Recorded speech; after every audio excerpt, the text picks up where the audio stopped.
A ver, ¿cómo me dijo que se llamaba?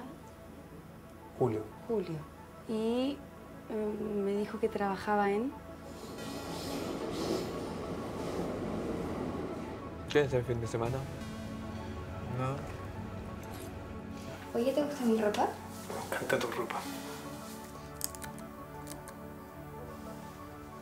Dígame, ¿cuál es su nombre? Raimundo. ¿Otra vez? Es que en esa época era todo natural, como las minas. Es lo mejor.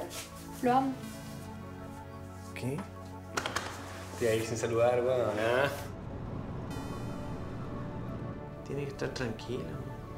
Pero sí, estoy bien. ¿Tú? ¿Cómo te llamas tú? Domingo. Tenía la Sandra, que era toda raja.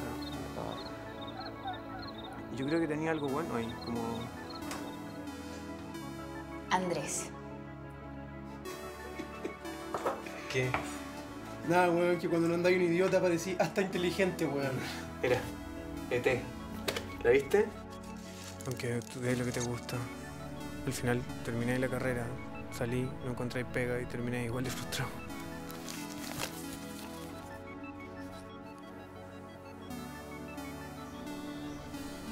Miedo, vergüenza, no sé. Una mezcla. Una mezcla, pero de hartas cosas.